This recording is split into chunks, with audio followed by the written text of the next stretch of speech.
و اینم نکته آخره که یادتون نره وقتی قرآن ماجرا هارون و موسی رو اینجوری مفصل تقریبا میاره، از اون طرف هم پیامبر به امیرم میگه تو هارونی، وقتی پیامبر بشه موسی امیرم بشه هارون، بقیه هم باید باشن، هستن. یه موردش امروز به شما گفتم، همشون هستن، همشون. نه خب تحریف نیست، یک حرفی برابر نشد. خب سوره هم تقریبا سوره اصلا سوره دست من. یکی گفت سوره، یکی گفت مثلا چیز کنیم، حزب بندی کنیم. ببینید که قرآن کی حزب بندی کرده؟ یزید.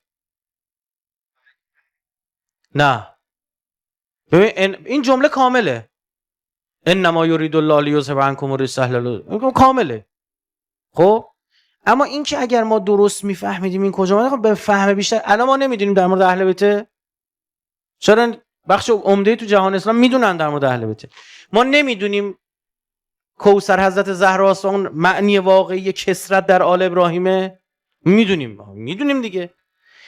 ببین سخت‌تر کرد کارو، اما خدا هدایتش فرستاده، کارم انجام میشه. همین رو هم بعضی قبول ندارن، عرض کردم. برخی میگن نه همین بوده اصلا، یعنی باید میرفت. برای همین بعضی دیگه مثلا میگن که نه این سوره مثلا 30، چون سوره 30 عدد نمیدونم چه، من اینا رو قبول ندارم.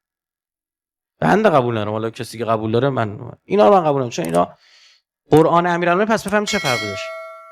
یه فرقی داشته دیگه. دو تفاسیر پیامبر آورد. مثلا عبدالله بن مسعود میگه کنا نقرأ، ما میخوندیم فی زمان رسول الله، تو زمان رسول الله اینجوری میخوندیم که چی؟ بلغ ما انزل الیک ان علی ولی کل مؤمن بعدی.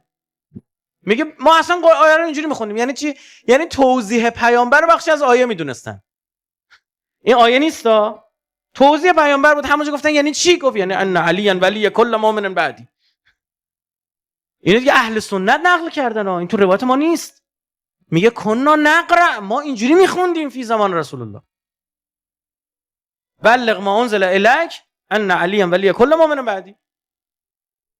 این چی بود؟ توضیح امیرالمومنین قرآن که با همین توضیحات بود. ببین همین الان چقدر من شما سوال داریم در مورد قرآن. این آیه یعنی چی؟ اون فرد یعنی کی؟ آقا این اصحاب کهف چند نفر بودن یا رسول الله؟ سوال نمیشد؟ فکر کن پیامبر الان جلوی شما وحی برش نازل شده. اینا چه سالی بودن؟ کدوم منطقه بودن؟ اینا زبونشون چی بود؟ ها؟ سوالات دیگه. پیامبر اینا رو جواب میدادن. چرا ما ذیل تو روایات داریم؟ تو عصری که ابوبکر و عمر ممنوع و زمان عثمان هم ادامه پیدا، تا زمان عمر بن عبدالعزیز بود دیگه، ممنوع بود روایت از پیامبر. اگه پیامبر روایتشو میخونی شلاق میخوردی. خب همین چرا؟ کمی فکر کنید. چرا باید این کارو بکنه؟ برای اینکه این روایت ها رو میخوندن. دقیقاً وقتی شما بگید نگید، چرا؟ چون تمام اینها فضایل اهل بیت. آقا منظور از این آیه علیه، از اون نصف قرآن نگاه کنه همینه دیگه. اینا دونه دونه رو حذف کرد. بهانه‌شون چی بود؟ یکی از بهانه‌ها هم بود مردم ممکنه نگرانیم روایت رو قاطی کنن، آیات کنن. یعنی توجیه این بود.